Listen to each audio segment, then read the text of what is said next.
As a differentiated individual, de Belin has, at the apogee, or nadir, of his notoriety, already been somehow forgotten.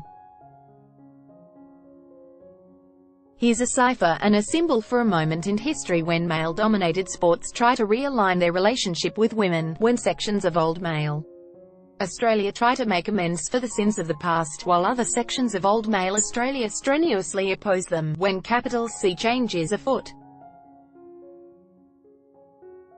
De Belin is the guy this week. But the guy has previously been Dylan Walker and Ben Barber, he's been Brett Stewart and Sean Kenny Dowell and Blake Ferguson, he's been entire clubs such as the Bulldogs and the Sharks. He is the so-called toxic masculine in which rugby league has been so rich. But hold up there for a second. De Belin might be a symbol, but is he only a symbol? Is the individual to be completely lost in the sweep of necessary change? Loading, which leads us to the most uncomfortable question that undershadows this whole sickening affair. Sickening if he did what he is accused of, and sickening in a different way if he didn't. What if the allegations of disgusting criminal behavior against de Belin are false? What does the future hold if he is innocent? Play the thought experiment. If de Belin is ultimately found guilty of the charges he faces, then there will be great relief from most people, because the conclusions they jumped to, based on police statements, turned out to be provable. De Belin being found guilty is, paradoxically, the least controversial outcome for the sport. But what if he didn't do it? To many of the advocates of his exclusion from rugby league, potentially career-ending whether he is a guilty criminal or not, it just doesn't matter in the broader scheme of things.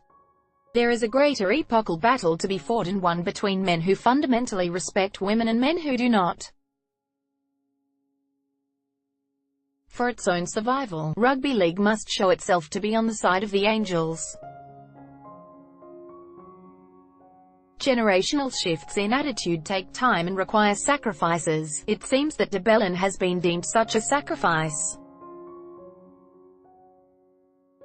To continue the thought experiment, if he is not guilty, who will make amends? Who is going to say, "Sorry chap, the presumption of innocence had to be suspended"? Few, because the reputation of rugby league had to be saved and men had to signal their virtue towards women so they could be trusted again. Sorry about your reputation. You are roadkill in a great cause, and that is the best-case scenario for de Belin, freedom with disgrace. Little wonder he declined the invitation to stand himself down.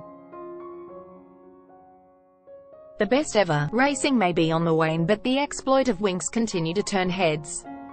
Credit, art for the changed country we are. This, remember, is Australia, built by emancipated convicts, land of fresh starts, whose one bona fide folk hero was a police-killing outlaw. If there was anything that version of Australia prized, it was the aspiration to liberty and the resistance to tyranny in any of its forms.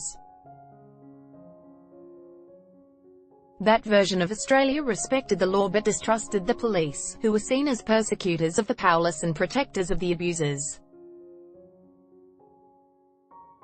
That version of Australia was engineered out of the European Enlightenment, and its belief in the significance and rights of the individual.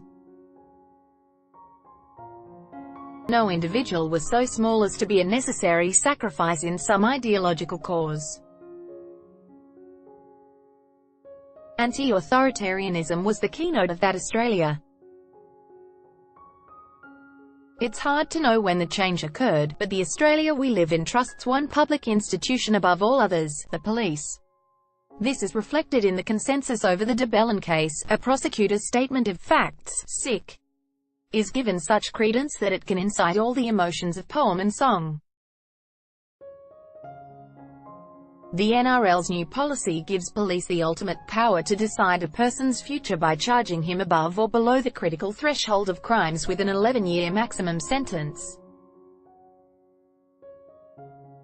Leave aside the complications that will arise when the same crime has different penalties in different states. This new Australia is so respectful of police that the mere laying of a criminal charge shoves aside the presumption of innocence. Let's hope that an innocent man hasn't been sacrificed for our wish to send a message. Since when did we start loving the police this much?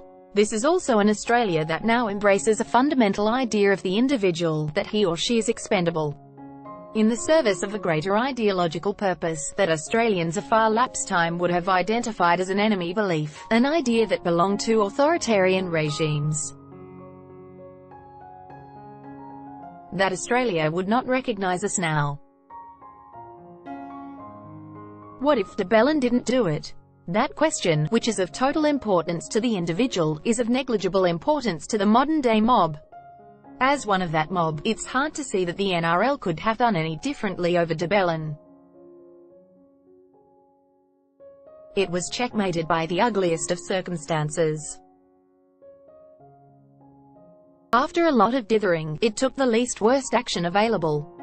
But it must have a sick feeling in its stomach, sick if de Belin is found guilty, but perhaps sicker still about the prospect that he is not. Had I been given a vote, I would have been with those who insisted that he cannot play, because the debate has been framed in such a way that to allow de Belin to play would be to condone attacks on women. The NRL cannot, literally, afford that. But if de Belin is to emerge as an innocent man, there are going to be serious questions about amends. Until he is tried, these are only speculations. But it is untested speculation that has got us to this point. Words are cheap, but an amount of those 2 cents worth has piled up heavily enough to break down doors. Let's hope that an innocent man hasn't been sacrificed for our wish to send a message. The future will have uncomfortable questions to ask of us.